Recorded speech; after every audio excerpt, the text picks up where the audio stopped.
What's up, everybody? Happy Sunday. Yep, it's Sunday. We're filming a video. Policy and advocacy work does not sleep. And you hear me talk about it all the time. In this video, I'm a board member, one of the founders of Arizona for Responsible Tourism. We're gonna go sit down with two other founding board members, Linda, who is our president. She's a rock star. We're gonna talk to her about best practices, how to get involved in policy and advocacy work. And then we're gonna talk to Sara from Sarazona. She's from Sedona, interesting place when it comes to advocacy work there. Both amazing leaders in the space. We're gonna talk about best practices, all that stuff. Stay tuned, because in 2023, advocacy is gonna be a huge topic when it comes to vacation rentals. And if you're not paying attention, your city could change all the laws like that. So it's really important. And I love this stuff. It's super exciting.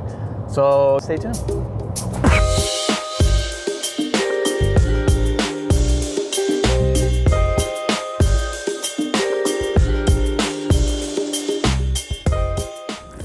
What's up, everybody?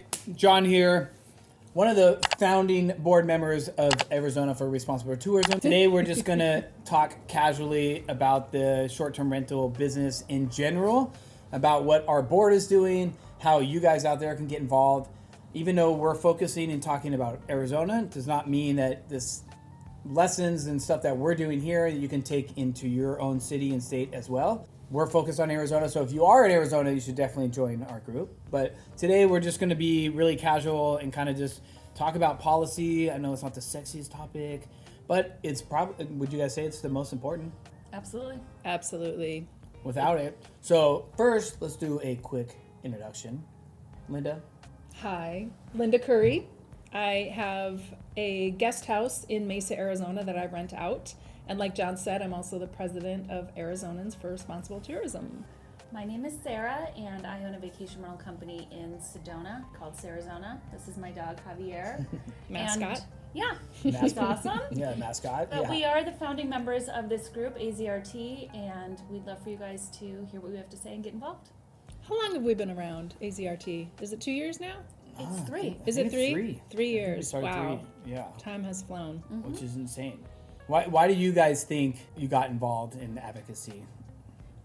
I can start. So I was a professional property manager when 1350 went into effect, making it so that we could do nightly rentals, and my broker, my management company didn't want to do that. And so I was like, oh my God, I got to start this business. But it was scary then, because realtors and everybody and legislators were telling us, no, you can't do this, because it was so gray at the time. There was no parameters. And so I was constantly worried, like, because I quit my job and started a business, and I was constantly worried, like, I'm going to be broke, I'm going to go to real estate jail, like, so I was worried all the time that I was going to get in trouble. So I wanted to make sure that, all right, this is the new law, I need to make sure this law stays here. And that's why I got involved. So not only protecting yourself, but you knew if you were educating, then you were indirectly protecting your homeowners and their investment, which was also your business. Yeah, at the time I didn't have a lot of clients, so, and there wasn't a lot of education to be had. There was nothing, it was like a blank state. And so this group, we've almost created the educational material by working directly with lobbyists and legislators to be like, okay, so what are the actual rules? And so, because it's such a new industry, we're still figuring it out. And now that we know what the new rules are, it's really important for us to get it out there. And so now we educate, but it would have been great if somebody would have educated us. It's definitely got to start somewhere. How do you feel like you got involved and your voice is being heard? Yeah, I think my story is a little bit different just because my husband and I have a property here in Mesa, and he wanted to build a guest house for when family comes and visits, and then for aging parents in the future. And I never really kind of saw the financial benefit of building this until I saw some of my neighbors renting out a room or a guest house. So a year and a half later, we had a guest house built and started renting, and I just loved the industry. And then I heard about short-term rental regulations happening in other cities across the country outside of Arizona that were pretty scary, like 30-day minimums, 90-day minimums, huge license fees, things of that nature. And I knew that we had to fight for the industry. And when I get involved in something, I kind of jump in with both feet. So even though I don't have a huge business in the short-term rental industry, I just was very passionate about getting involved in advocacy. And it's super fun because I get to work with amazing people like you.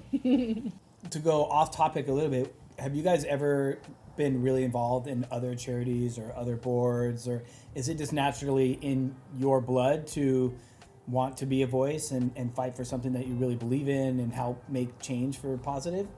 Personally, no, I have not been involved in boards or, anything like that. I did a fundraiser in high school, but that was a while ago. I'm naturally pretty introverted, so I actually don't really like getting up in front of people and doing this, but it's so important to me, to my staff, to my community, that I just kind of suck it up and, do the work that we need to do.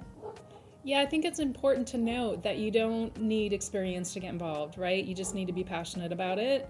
Same for me. I didn't have any experience in advocacy, and now I'm president of this statewide coalition. It's crazy, right? And I rent this one little guest house. So yeah, you don't need experience. I have learned so much along the way. I know more about politics than I ever cared to know. Oh, yeah. Sometimes it can be a little depressing, but it's also very gratifying when we actually get legislators to listen to us. I know, we saw Sara stand up at City Council in Sedona and had them change their ordinance on the spot. So it really works, this advocacy, and I think we're doing a great thing, and it's really fun to all be on the same page and fighting for the same fight. Yeah, I agree. It's been fun because years ago when I first started doing rentals was just like a little spot in Malibu, and I was a starving artist, photographer trying to make it, right? And I was like, I'm just going to rent my room out. Never thought of it as a business or it could ever be a business, right? And it never paid attention. Just started paying my bills. But then once I came to Arizona, I started doing the same thing, and it was like instantly started becoming a bigger industry, and then more things started getting attacked. People were like, oh, you do short-term rentals, you're a part of the housing, you're breaking the law. And it was like that conversation started coming. So once I started going down to the state and started hearing people say what they thought rentals is kind of how I got involved. And I was just shocked that there was like no host. No host at the meetings. Yeah, there's no host at the meetings. Yeah, and I think agree. it just comes down to lack of education. Nobody was showing up. And in my eyes, I was like, well, if I don't speak on something that I truly love doing, then who's going to represent us to speak on that and make sure that I can keep doing what I want to do? I want to keep growing. I love hosting people. It's super fun. Like, never in a million years did I ever think we would be a part of a board and create what we have created. Right? No way. Yeah, there's no way. And I get to learn from so many people, right? Like Sara has 80 different properties in Sedona, and I have 4. So I get to learn where she is going, where she's been. We get to trade, thoughts and ideas of best hosting practice, how I can improve my business and be a better host. And then same thing with Linda. Linda has a casita. Well, I just got a casita, and I've never done a casita before. So her and I got to talk about a casita and living on the property, and have that distance and between the guests and me living there like you are. And I would never have a hosting community without this. And it's cool to see all these other stories and be a part of something now, instead of just doing my business by myself and not being a part of something bigger. And that part to me is just insane. And something important to mention is, because of what we do with our board, we work directly with lobbyists, we work directly with VRBO, Expedia Group, Airbnb. And so when new things are coming out on their platforms, they talk to us. And so being in the position we are on our board, we kind of have a front row seat of what are Airbnb's new regulations? What are their new policies? What are their new algorithms? And then we can share that with our group, and we can kind of decide, all right, how does what they just did impact hosts being responsible? So it's kind of like this, it's a team effort. We've got the big platforms changing things, and then we need to figure out what that change means for us and then kind of tell the public. So it's like, it's so crucial to be on this board and to have this board, because we kind of have this like singular voice of, hey guys, like this is what we do. We are creating these parameters and we know they're right, you know, like, because we talk to the legislators and to the lobbyists to make sure that we are following the rules correctly. So it's like people who don't necessarily have a big business, or maybe they just have one rental and they're not involved, they can come to us and say, hey, am I doing this right? And we'll tell them. Mm-hmm. And we have webinars in case you just don't even want to talk to us. You can just listen to us at your leisure. Yeah, that part is cool, because I mean, we've learned it firsthand in the beginning so many times over again. Is the education part of it is nuts, and we've been lucky enough to have a seat at the table. And I think that's been our ultimate goal at the end of the day, is we just wanted our voices heard, right? Yeah. So getting our voices heard, our voices can be louder and get heard a lot easier the more members we have and the more members that we're listening to in our community, right? Like other hosts are like, hey, in Bullhead, this is what's going on. We're like, I'm not from Bullhead, so I'm really glad that this person reached out to us and is letting us know what's going on. Okay, so maybe now we can work with the city in Bullhead and talk to the city council members and educate them on the statewide bill and get them up to speed, because a lot of times there's a million bills going on and they might have not even seen the statewide bill. Right. Yeah, and some of these city councils, they'll put together the regulations that actually go against the state bill. And we are experts, I guess I can say, in the state bill on short-term rentals. And these city councils, you can imagine they deal with so many different bills. So I kind of feel like it's our job to educate these city councils, and not all of them want to work with us and listen to us, but the ones, I think we're building momentum, and more cities are now coming to us and working with us to make sure that these regulations they're putting in place are within the guardrails of state law, but also reasonable regulations so that we can actually comply with them. Yeah, I mean, real talk, like they are at this point of us, like we've been a group for a while now, they're taking us seriously now. You know, they know that we've done the research, we know what we're talking about, we're not just making it up. So we've now become, you know, a resource for not only just hosts, but like you said, council members, business owners in our community. You know, also, like I talk to the city all the time about, you know, what does 1168 mean? And they get things confused with other bills. So it's like we're in a really great position to kind of hold the line. Yeah. Yep.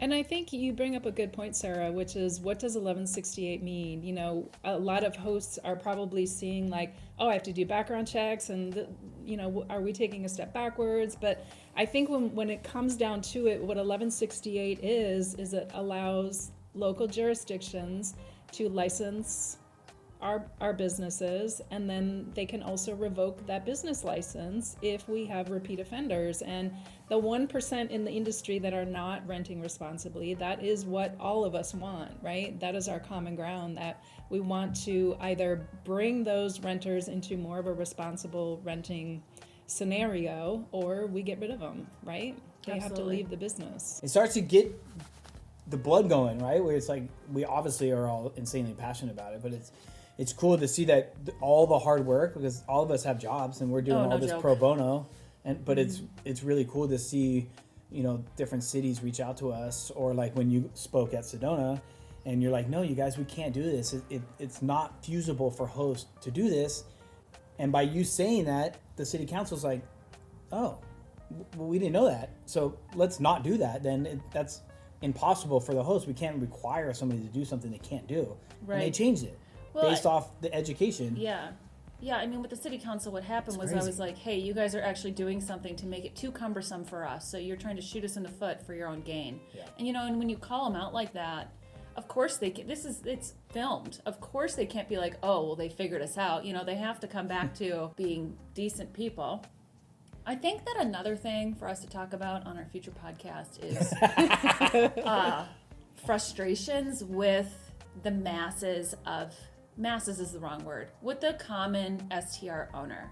So 1168 happened in Sedona. We're getting that registration starts January 15th, and that information is starting to go up online, what they need to do. And there was a couple errors in what the city put online. Okay.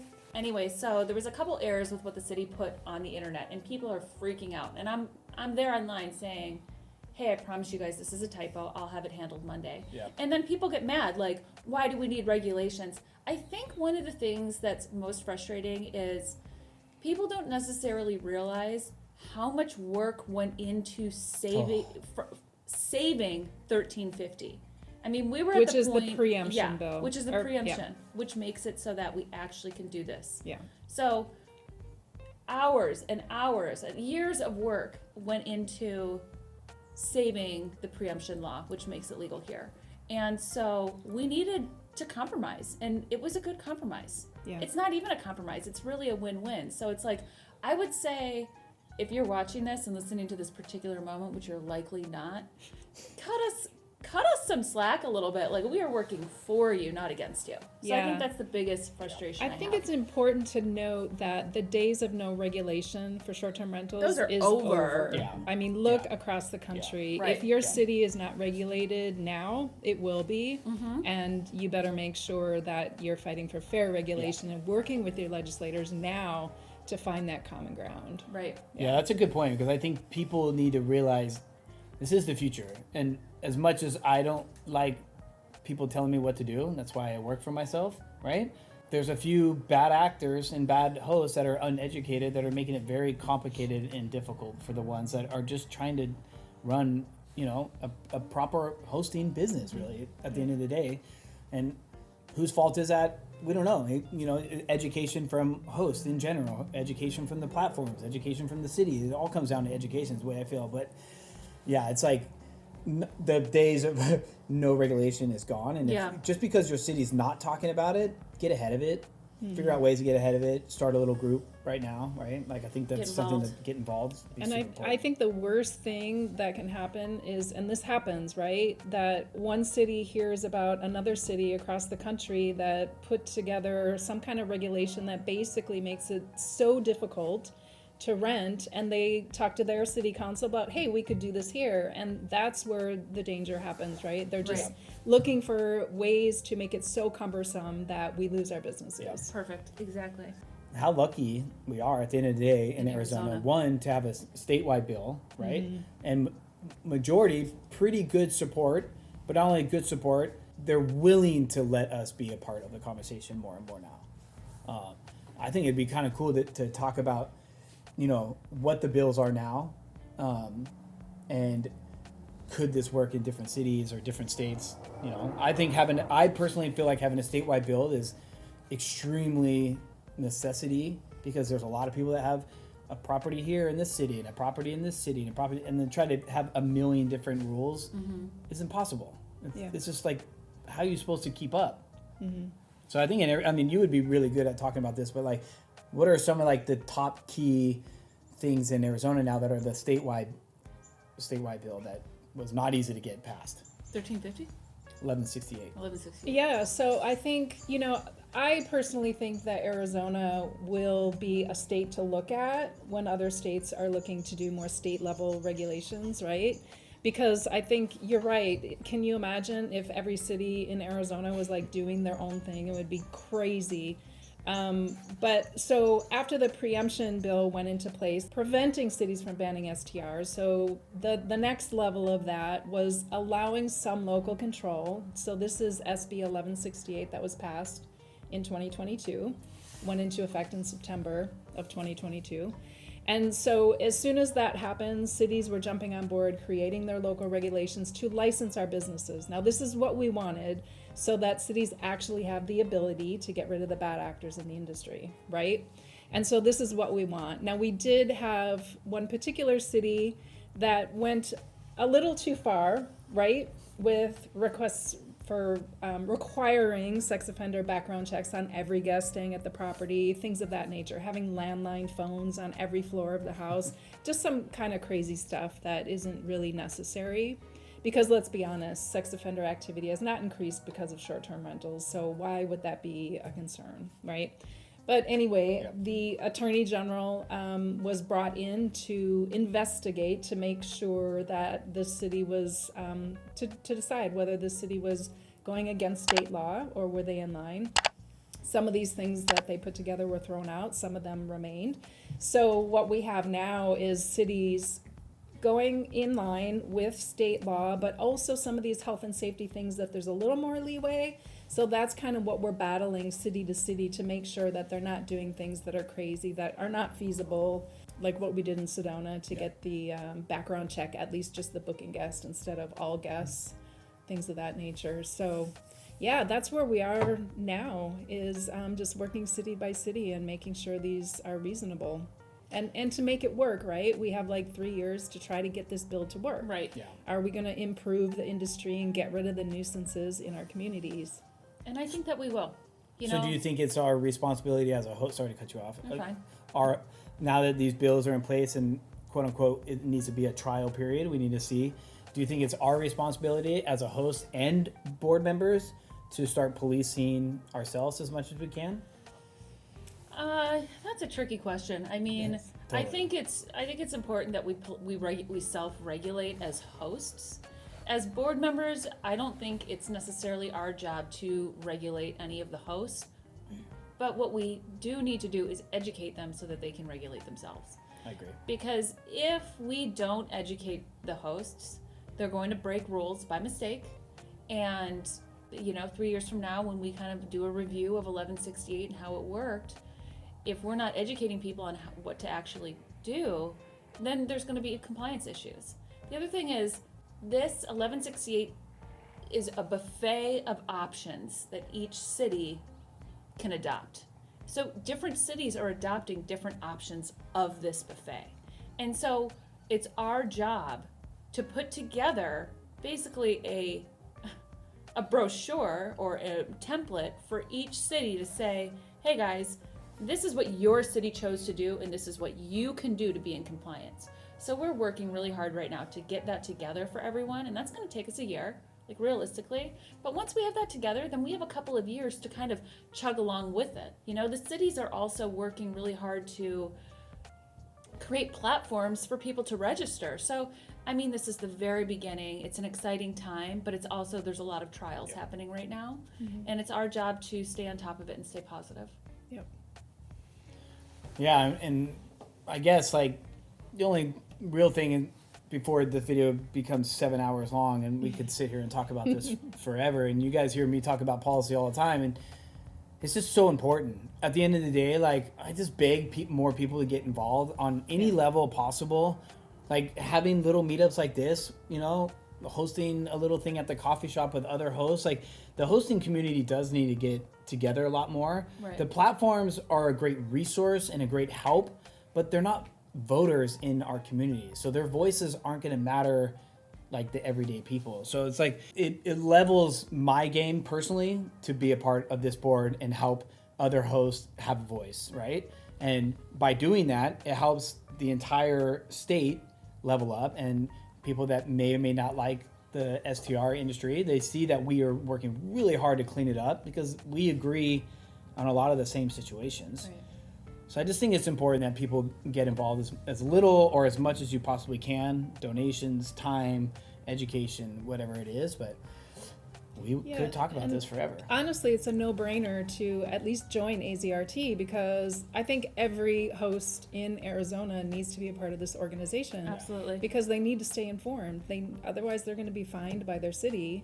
Mm-hmm. Fine after fine if they're not in compliance. So let us help you, right? Stay informed, stay in compliance, so we can show Arizona that we are responsible renters across the board. Yep. Any closing remarks? Please follow the rules. Don't complain about them. Just follow them. Thank you. I'm just so glad to be working with you guys, just because it feels so good to be working with other people like yourselves, and it just makes this work a lot easier and a lot more fun. And there's a lot of miles between us, so That's right. it's not very often that we get together in person. It took at least 6 hours of driving to get us all here together. Wow. Yeah. So that's wild. Yeah. I'm talking there and back. Like, I'm talking all in. Like, We're I don't like even all live in. You're like, I don't even live in Arizona. I do. I live in here. I'm joking. We all live here. But we are a good team, How long have you been here? 30 years. 30 years, right? Yeah. And you? 15? Yeah. I'm sixth generation from Mesa, but I moved 20-something times. But I'm back. Back for your I'm back to my Arizona roots now, Yeah. which feels good. Heck yeah. All right. Awesome. Woo! That's fun. Yeah, I like just the normal conversation and stuff. It's Heck fun. yeah. Yeah. Here's your little bunny ears. Yeah, hopefully that won't be too difficult.